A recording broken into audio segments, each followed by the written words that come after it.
naikkan kepadamu, Allah Bapa, Allah Anak, Allah Roh Kudus. Segala puji, hormat, syukur ku naikkan kepadamu, Allah Bapa, Allah Anak, Allah Roh Kudus. Haleluya, haleluya, haleluya.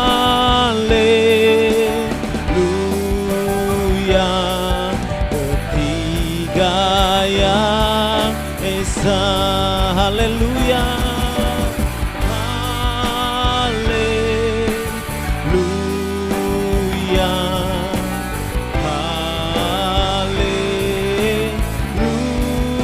haleluya,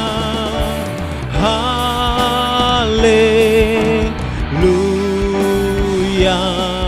Ketiga yang esa, ketiga yang esa, ketiga yang esa. Terima kasih untuk pagi hari ini. Sehati kami yang mengikuti ibadah Tuhan Yesus, pada pagi hari ini kami mau bersyukur, kami mau berterima kasih, kami naikkan pujian kami, sorak-sorai kami, rasa cinta kami kepada Tuhan karena kebaikan yang telah kami terima dalam hidup ini. Terima kasih Bapa, hanya Engkau satu-satunya sumber kekuatan kami. Terpujilah nama Tuhan.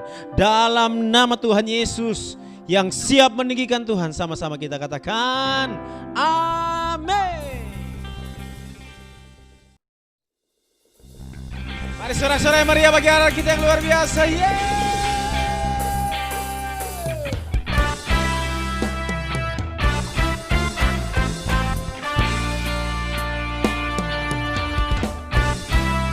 Kau dahsyat bagi setiap kami Tuhan Yesus.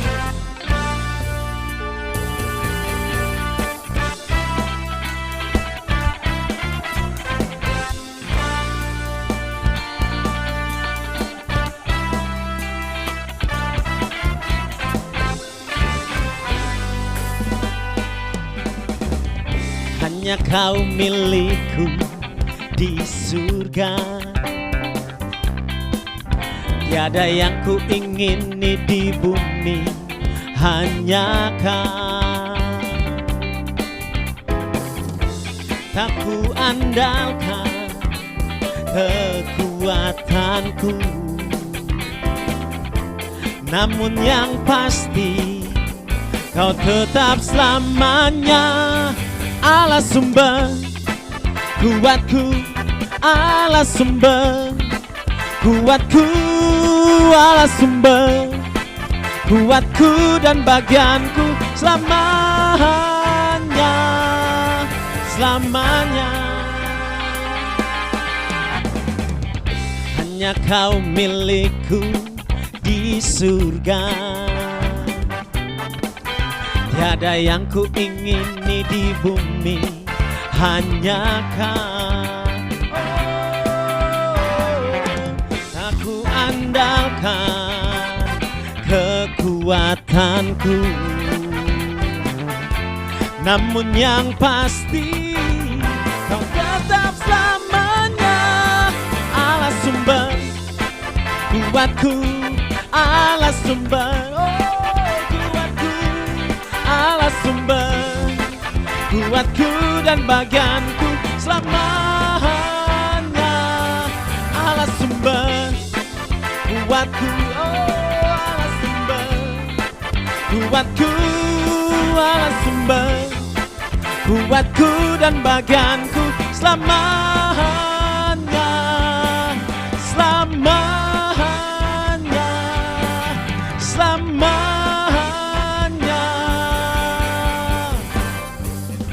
selamanya. Haleluya, Tuhan kita dahsyat, amin. Mari siapkan hati kita pada pagi hari ini untuk diberkati oleh kebenaran firman Tuhan. Kami bersyukur untuk firman-Mu yang selalu ada bersama kami. Immanuel, yang kami percaya Dia tidak pernah ingkar janji, selalu bersama kami, menjaga kami, menolong kami, memelihara kehidupan kami. Kami bersyukur bahwa dalam ibadah ini kami diizinkan Tuhan mendengarkan kebenaran firman, berbicara kepada setiap kami umat-Mu Tuhan. Kami siap mendengarnya.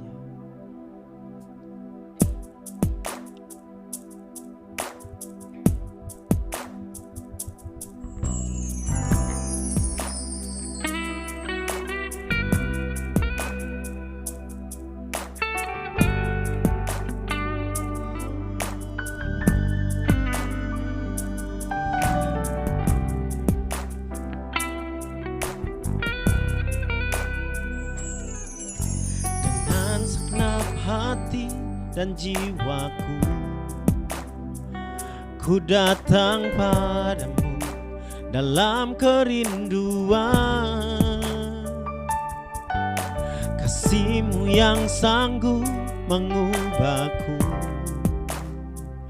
dan menguatkanku dalam pengharapan. Yesus, Engkaulah permata hatiku, dunia tak dapat menggantikan-Mu. Kemuliaan-Mu tercurah bagiku, menjadikanku indah dan semakin indah bagi-Mu.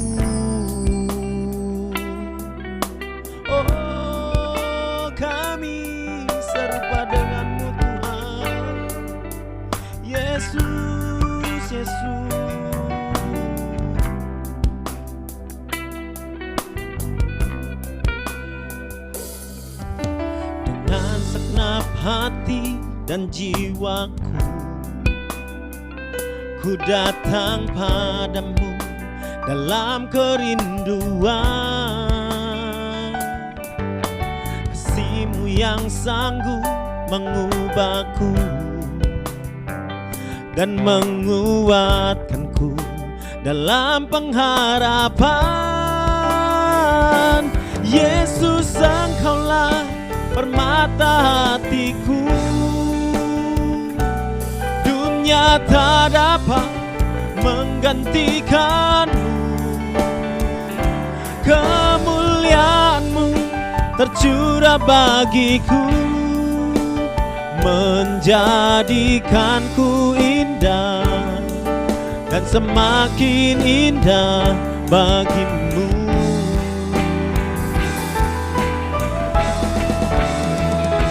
Yesus, Engkaulah permata hatiku, dunia tak dapat menggantikan-Mu. Kemuliaan-Mu tercurah bagiku, menjadikanku indah dan semakin indah. Jadikanku indah dan semakin indah. Jadikanku indah dan semakin indah bagi-Mu.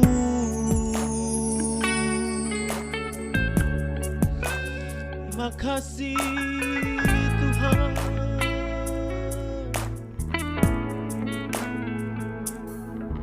Kami bersyukur, kami mau mendengarkan kebenaran firman-Mu. Tuhan, berbicara kepada setiap kami umat-Mu Tuhan. Meteraikan kebenaran firman-Mu dalam pikiran kami, dalam hati kami. Biar kami bukan saja cakap mendengar, tapi juga cakap untuk melakukan kebenaran firman-Mu. Berkati hamba-Mu yang menjadi saluran berkat kami pada siang hari ini. Tuhan, memberkati dengan hikmat-Mu, urapan yang baru turun kepada hamba-Mu yang menyampaikan kebenaran firman-Mu, bahkan urapan yang sama turun kepada setiap kami yang mengikuti ibadah online yang mendengarkan kebenaran firman ini. Tuhan memberkati. Terima kasih Bapa, terpujilah nama Tuhan. Dalam nama Tuhan Yesus yang siap diberkati, Tuhan bersama katakan amin. Shalom Bapak Ibu Saudara yang terkasih dalam Tuhan Yesus Kristus. Apa kabar? Saya berdoa dan berharap kita semua dalam keadaan baik, sehat selalu, dan tetap semangat di tengah-tengah kondisi seperti saat sekarang ini.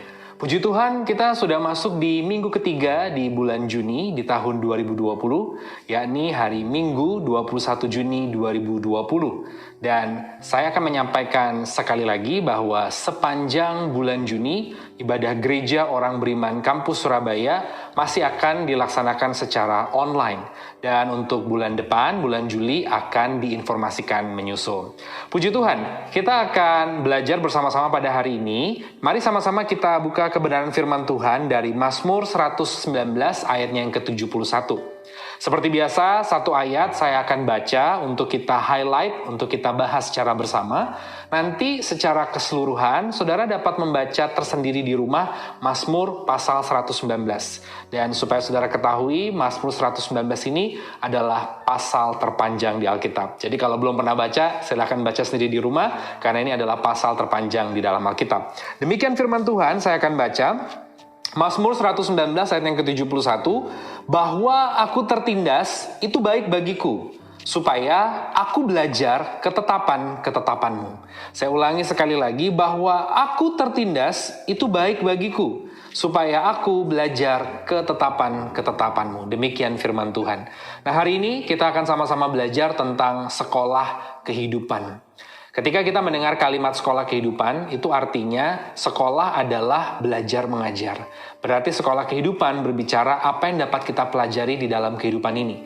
Dan ternyata yang namanya sekolah itu tidak hanya pendidikan formal saja, saudara. Tetapi umur yang diberikan Tuhan kepada dirimu dan diriku, seharusnya kita pakai untuk belajar banyak hal dari apa yang Tuhan mau sampaikan untuk saudara dan saya. Dan menariknya di dalam Alkitab dikatakan, dari Mazmur 119 ayat yang ke-71, bahwa aku tertindas itu baik bagiku. Kalimatnya mungkin kalau kita dengar sekilas kelihatannya agak berat ya. Tetapi memang betul, ketika kita mengalami satu pergumulan, persoalan, itu baik buat saudara dan saya karena kita belajar ketetapan Tuhan. Kita belajar sesuatu, ada sekolah kehidupan di sini. Di dalam bahasa Inggris, Alkitab versi bahasa Inggris dikatakan, "It was good for me to be afflicted, that I might learn your decrees." It was good for me to be afflicted. Kata afflicted, tertindas di sini dalam bahasa Inggrisnya adalah afflicted, atau dalam bahasa Ibraninya dikatakan uneti, artinya sesuatu yang menimpa. Adalah bagus ketika kita menerima sesuatu, kita tertimpa sesuatu, bukan maksudnya buruk dari Tuhan, tapi supaya kita boleh belajar bersama-sama di kehidupan ini, bahkan mengenal Tuhan lebih dalam lagi. Bukankah saat ini dunia sedang ditimpa sesuatu? Kita semua mengetahui bahwa yang namanya virus corona telah merebak di lebih dari 200 negara dan teritori di seluruh penjuru dunia. Bahkan menurut data terakhir yang valid, yakni 14 Juni 2020, sudah lebih dari 7,8 juta kasus manusia positif corona. Itu belum termasuk angka PDP dan ODP. Artinya PDP dan ODP itu sudah pasti mencapai belasan hingga angka 20-an juta jiwa. Bahkan menurut data terakhir, ada sekitar lebih dari 430 ribu jiwa mati nyawanya direnggut karena virus corona secara global. Ini artinya sesuatu sedang menimpa bumi. Sesuatu sedang menimpa umat manusia.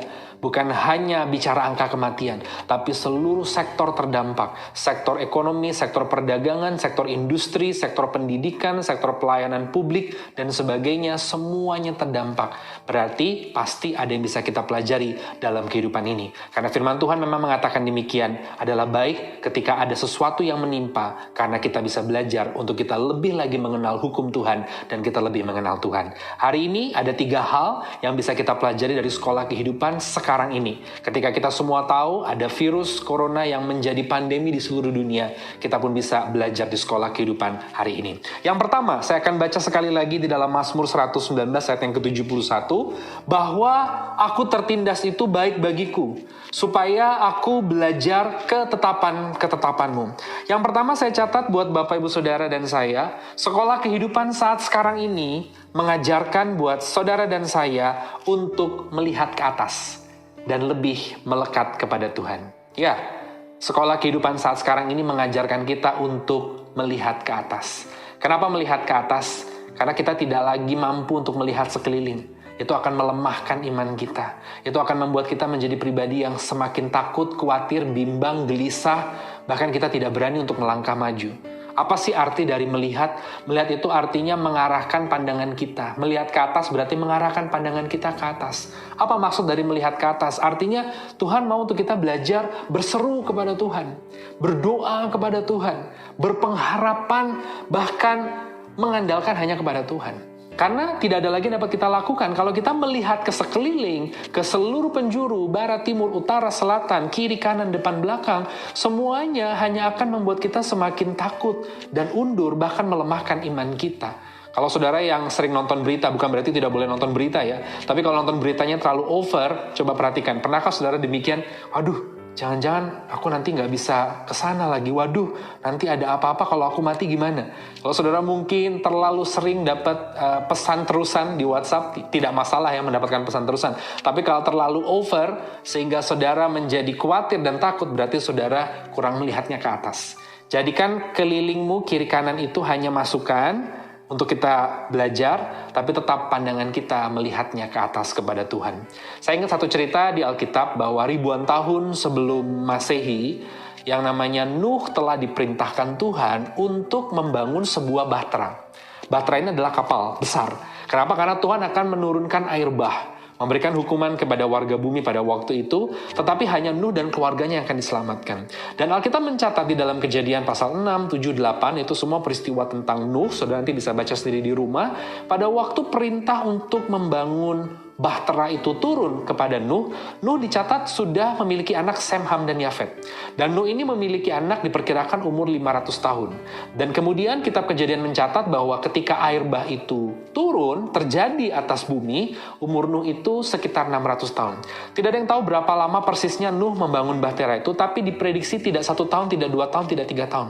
Puluhan tahun membangun bahtera tersebut. Itu adalah proses kehidupan buat Nuh. Mungkin dia dicemooh, dihina oleh kiri kanan. Kok bangun kapal justru di daratan agak tinggi, nggak salah nih. Bukannya harusnya mendirikannya di pinggir danau atau di pinggir laut. Tapi Nuh tetap melakukan itu.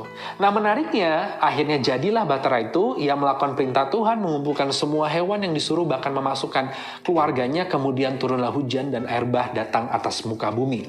Nah perhatikan saudara, di zaman modern ini, di negara bagian Kentucky, di Amerika Serikat, orang-orang yang ahli kemudian mereka melihat Alkitab, catatan di Alkitab, dan mereka membuat replika bahtera Nuh. Jadi dibuat persis seperti apa yang Nuh buat ribuan tahun silam. Karena Alkitab mencatatnya detail, dibuat dari kayu gofir, kemudian panjangnya, lebarnya, tingginya berapa hasta, dan jadilah replika bahtera Nuh seperti ribuan tahun silam. Kalau saudara nanti lihat di gambar, atau saudara bisa nanti Google sendiri, replika bahtera Nuh di Kentucky, Amerika Serikat ini menariknya tidak memiliki jendela. Yang ada hanya jendela di atas, di atap. Itu bisa dibaca di dalam Alkitab bahasa Inggris di Kejadian pasalnya yang ke-6, ayatnya yang ke-16. Di Kejadian pasalnya yang ke-6, nanti saudara bisa baca sendiri di rumah di ayatnya yang ke-16, di versi bahasa Inggris, a window shall you make. Tapi on top, di atas. Kiri kanan nggak ada window. Bukankah kita biasanya kalau traveling, berpergian, entah menggunakan darat, misalkan naik bus, atau naik kereta, atau duduk di mobil, atau kita naik kapal, atau kita naik pesawat udara, biasanya, ya tentu tidak semua orang, biasanya mayoritas orang senang untuk duduk di dekat jendela. Karena apa? Karena mereka ingin melihat pemandangan sekeliling, bukan? Itu yang sebenarnya biasanya terjadi. Tetapi menariknya, kok Nuh disuruh masuk ke bahtera, nggak boleh melihat sekeliling. Yang ada hanya satu pintu dalam bahasa Inggris, yaitu one door untuk masuk, dan one window on top di atas. Untuk apa? Supaya Nuh tidak perlu melihat ke sekeliling. tapi dia harus belajar melihatnya ke atas. Kalau Nuh melihat ke sekeliling, mungkin dia akan menjadi khawatir, takut, akankah dia selamat? Karena badai bergelora, karena hujan tidak henti-hentinya turun, kemudian menutupi seluruh permukaan bumi, semua orang tenggelam, semua tanaman, hewan yang mungkin tersisa di luar sana akhirnya harus binasa karena air bah. Mungkin dia imannya akan menjadi tumbang dan semakin lemah. Tetapi ketika dia melihatnya ke atas, itu artinya hari ini ketika kita berseru, berdoa kepada Tuhan, berpengharapan dan berserah total kepada Tuhan, maka kita akan melihat pertolongan dan pemeliharaan Tuhan yang luar biasa. Itulah sebabnya hari-hari ini banyak orang bertanya, kapan dong nih virus corona selesai? Gak ada yang bisa jawab. Kita hanya bisa bilang, lihat ke atas, berdoa ya, yang terbaik. Kapan nanti nih anak-anak bisa sekolah kembali normal? Ya kita terus berdoa ya. Kita semua sedang diajarkan untuk melihatnya ke atas. Kapan bisnisku bisa pulih nih? Kapan pekerjaanku bisa kembali seperti sedia kala? Tidak ada jawaban yang pasti, makanya belajar melihat ke atas dan semakin melekat kepada Tuhan. Itu yang pertama, Bapak Ibu Saudara. Yang kedua, sekolah kehidupan saat sekarang ini mengajarkan kita tentang apa? Mari kita kembali baca di dalam Mazmur 119 ayat yang ke-71. Bahwa aku tertindas, itu baik bagiku, supaya aku belajar ketetapan-ketetapanmu. Saya ulangi sekali lagi dalam bahasa Inggris, dikatakan, it was good for me to be afflicted. Artinya, bagus bagi saya untuk tertimpa sesuatu, mengalami sesuatu. Sebab dari situ, sekolah kehidupan mengajarkan saya akan banyak hal, tentu untuk mengenal ketetapan Tuhan lebih dan lebih lagi. Yang kedua, sekolah kehidupan saat sekarang ini mengajarkan kita untuk menggunakan kesempatan menolong sesama. Ya, gunakan kesempatan. Kesempatan tidak datang 2 kali loh Bapak Ibu Saudara. Dan kalaupun datang kedua kali, tidak dengan cara yang sama. Contoh, misalkan ada orang dia dapat kesempatan untuk dapat beasiswa sekolah ya di umurnya dia yang masih muda, dia tolak, ya tidak apa-apa, semua ada resiko. Tapi kesempatan itu tidak akan datang lagi. Kalaupun datang tidak dengan cara yang sama, mungkin akan datang lagi untuk beasiswa dia sekolah, tapi umurnya dia sudah jauh lebih senior daripada waktu dulu masih muda. Dia meresap pelajaran tidak seperti dulu lagi. Artinya kesempatan itu tidak datang 2 kali, tetapi kalaupun datang dengan cara yang berbeda, tidak sama. Nah, ketika kita melihat sekolah kehidupan saat ini sedang mengajarkan kita, ini kesempatan loh buat saudara dan saya sebagai orang percaya. Untuk apa? Untuk menolong sesama. Jangan hanya melihat dari sisi ekonomi kita terdampak, jangan hanya melihat dari sisi ternyata kita sedang mengalami kesulitan dan kesusahan. Coba kita melihat bahwa ini adalah satu kesempatan bahwa kita diberikan waktu oleh Tuhan untuk menolong sesama. Kata kesempatan di dalam bahasa Inggris itu opportunity, di dalam bahasa Yunani, bahasa aslinya itu kairos. Kairos itu sebenarnya waktu. Dan ternyata waktu hidup manusia itu sebagian adalah kesempatan yang Tuhan akan berikan tidak selalu diulang berulang-ulang. Kalau hari ini ada momen untuk kau bisa menolong orang, momen ini mungkin tidak akan datang lagi. Nah, marilah kita belajar bahwa ternyata keadaan seperti sekarang ini adalah kesempatan untuk kita menolong sesama. Bukankah hidup orang percaya adalah hidup yang saling tolong-menolong? Bahkan orang percaya di Alkitab dikatakan ada banyak ayat tentang tolong-menolong, bukan hanya kepada sesama orang percaya, tetapi kepada orang-orang lain, bahkan juga kepada orang yang mungkin membencimu. Bukankah kita harus berbuat baik dan mengasihi mereka? Salah satu ayat yang berbicara tentang tolong-menolong, dikatakan di sana, salah satu ayat yang berbicara tentang tolong-menolong dikatakan di dalam Ulangan 22 ayat yang keempat, demikian firman Tuhan, apabila engkau melihat keledai saudaramu atau lembunya rebah di jalan, janganlah engkau pura-pura tidak tahu. Engkau harus benar-benar menolong, membangunkannya bersama-sama dengan saudaramu itu. Jadi ketika kita melihat sekeliling, ternyata ada orang yang ekonominya terdampak, dia harus akhirnya berjuang dengan bisnis rumahan. Kenapa kita nggak tolong? Kan menolong tidak harus selalu bicara uang, bisa gotong royong, tenaga, pikiran. Ketika kita melihat orang lain yang mungkin sedang terdampak, mungkin mereka akhirnya harus bergumul tentang bagaimana tidak bisa lagi memberikan pelajaran tambahan buat anaknya. Kenapa kita tidak menolong dengan memberikan pelajaran tambahan kalau kita mampu? Ini adalah satu kesempatan kairos. Kita diajarkan dari sekolah kehidupan ini untuk menolong sesama. Dan saya percaya Bapak Ibu Saudara, ya tadi yang saya katakan, kesempatan ini mungkin tidak datang lagi 2 kali, atau kalau datang dengan cara yang tidak sama. Ketika saudara sekarang tidak menggunakan kesempatan ini, virus corona ini selesai, saudara baru muncul keinginan untuk menolong orang lain tersebut sudah tidak perlu ditolong. orang lain tersebut sudah mungkin tidak perlu lagi untuk dibantu karena momennya sudah lewat. Dan saya percaya ketika kita mulai menggunakan kesempatan ini menolong sesama, kita tidak akan jatuh miskin, kita tidak akan berkekurangan, tapi justru kita boleh menjadi saksi, menjadi berkat, membawa kemuliaan buat nama Tuhan. Bahkan saya percaya orang yang sungguh-sungguh melakukan itu untuk kemuliaan nama Tuhan, tentu menolong dengan tulus hati, tidak akan pernah kehilangan berkat upahnya.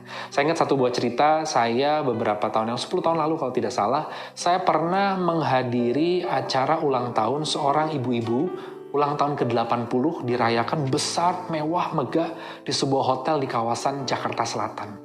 Saya hadir, dan ketika saya hadir, ya, saya pikir ibu ini diadakan pesta ulang tahun ke-80 oleh anak-anaknya, karena anaknya 7 ibu ini, banyak sekali gitu.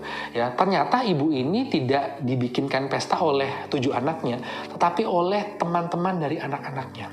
Teman-teman dari anaknya ini mereka berkumpul mengadakan pesta ke-80 tahun untuk ibu ini karena mereka merasa bahwa dulu waktu mereka sulit mereka ditolong oleh ibu itu.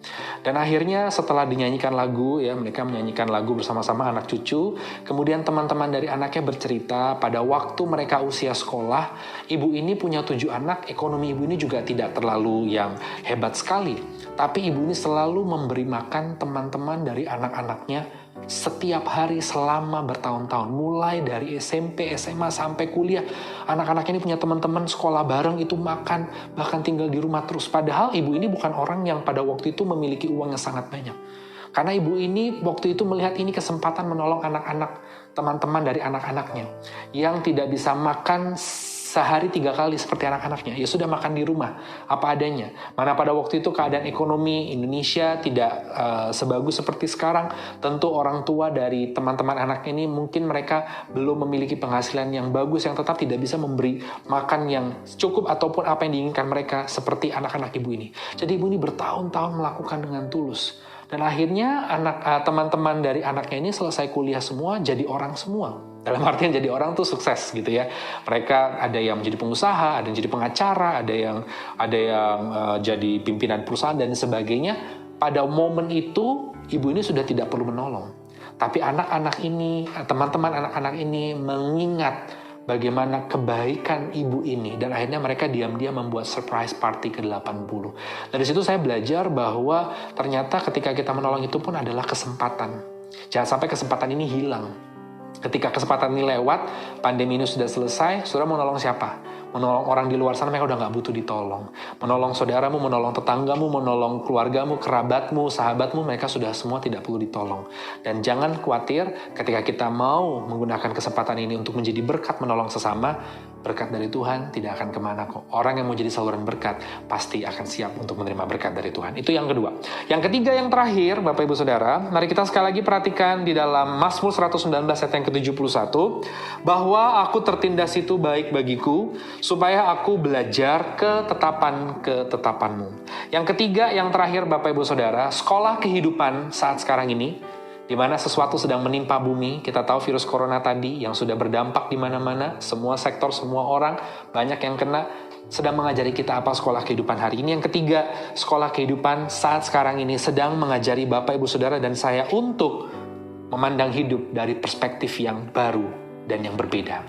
Ya, memandang hidup dari perspektif yang baru dan yang beda. Apa itu perspektif? Perspektif itu sudut pandang, angle. Ya, saya berdiri di sini, kameranya di situ. Ya, sudutnya pas di sini bagus gitu. Ini sudut pandang yang benar, yang bagus gitu. Makanya ada satu kalimat dulu, betul ya, waktu zaman saya sekolah kecil gitu, posisi menentukan prestasi gitu. Karena kalau kita ada di kelas gitu, duduknya di paling belakang, guru jelasin, mana zaman dulu gitu ya. Saya nggak tahu kalau yang sekolah zaman sekarang mungkin udah pakai spidol ya. Kalau zaman dulu saya ingat banget, saya masih pakai kapur warna putih gitu ya. Yang di belakang itu ngobrol nggak dengar, itu benar-benar dilempar sama kapur sama guru saya. Terus dilempar sama penghapus papan tulis itu. Karena di belakang itu, posisi yang paling belakang itu sering tidak dengar penjelasan guru, ngobrol, dan akhirnya memang ketika ujian keluar hasilnya tidak bagus gitu. Justru duduknya di depan yang bisa dengar jelas, menangkap pengajaran dari guru, ketika ujian dapatnya bagus. Makanya posisi ini akan menentukan prestasi atau hasil. Nah, bicara perspektif ini adalah posisi sudut pandang melihat kehidupan. Saya mau katakan ketika kita sekarang sedang ditimpa sesuatu, yang dalam artian pandemi virus corona ini, kita belajar melihat kehidupan dari sudut pandang yang baru dan yang berbeda. Selama ini mungkin banyak manusia di luar sana punya perspektif melihat kehidupan dari sudut pandang yang salah. Sehingga akhirnya melihat kehidupan salah. Oh, hidup ini harus kita pakai untuk memuaskan kedagingan kita. Mungkin ada yang punya perspektif seperti itu. Mungkin ada yang punya perspektif, oh ini hidup saya harus kejar keinginan saya mati-matian. Daging saya harus saya puaskan. Kekuatan saya harus saya kerahkan sepenuhnya untuk mengejar kekayaan, ketenaran, harta, jabatan. Sesuatu yang ternyata sia-sia dan tidak kekal. Nah, hari ini lewat sesuatu yang sedang menimpa bumi, kita sedang belajar melihat hidup dari perspektif yang baru dan yang berbeda, bahwa ternyata hidup ini sementara kok.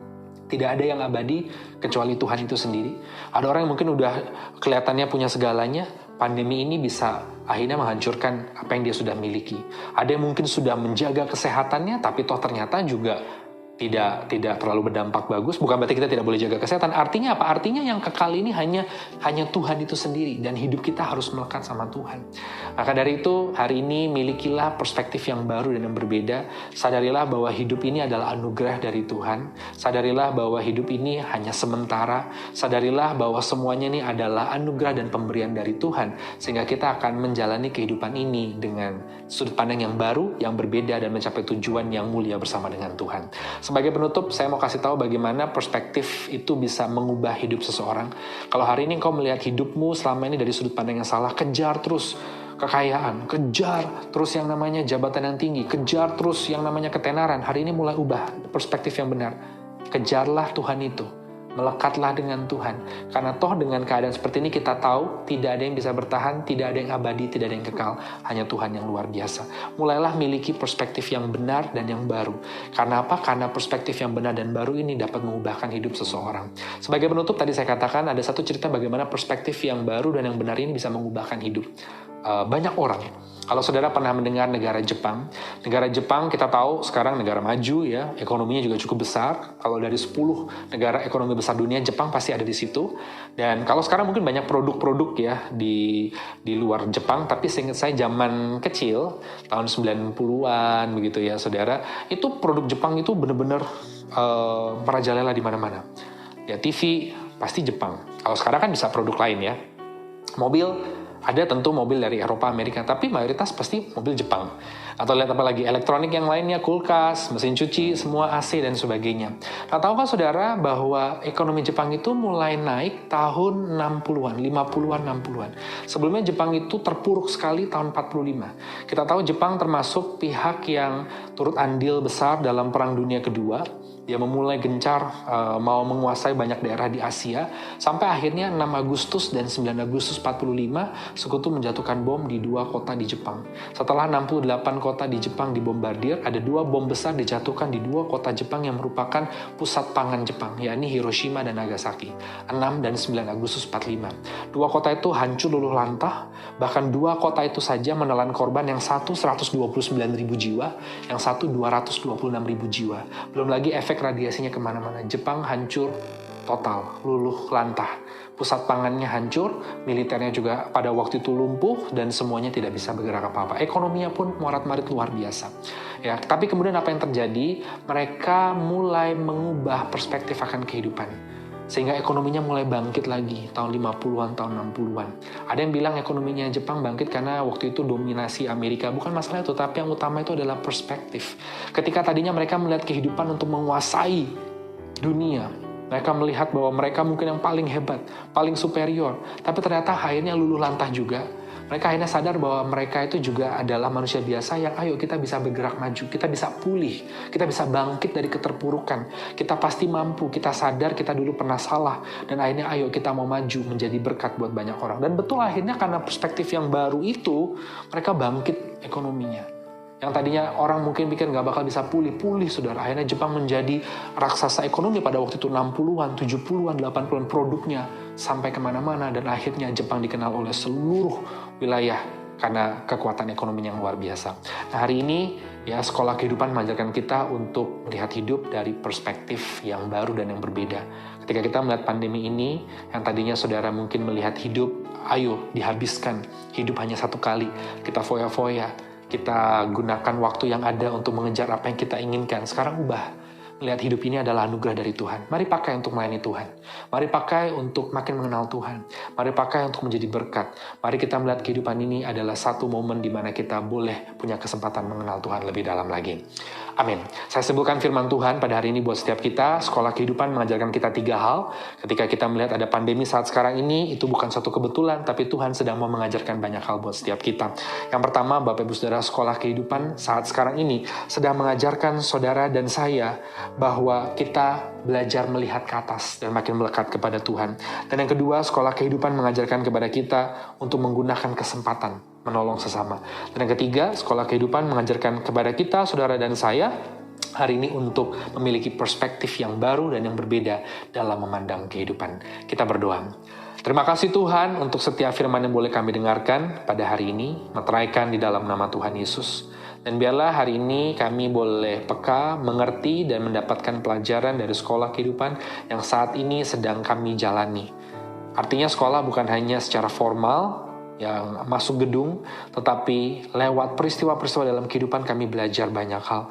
Meteraikan firman-Mu di dalam nama Tuhan Yesus, karena firman-Mu sendiri mengatakan adalah baik ketika kami mengalami sesuatu. Dalam terjemahan sehari-harinya tertimpa sesuatu, afflicted.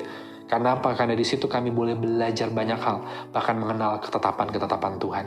Terima kasih, hamba berdoa juga buat seluruh pendengar dan penonton acara ini. Tuhan memberkati setiap langkah kaki mereka, pekerjaan tangan mereka, usaha mereka, rumah tangga mereka, studi mereka, pelayanan mereka, dan masa depan mereka. Kami juga terus berdoa bagi bangsa dan negara Indonesia, diberkati, dipulihkan, dilindungi. Warga penduduknya dari Sabang sampai Merauke diberkati, dilindungi, dipulihkan.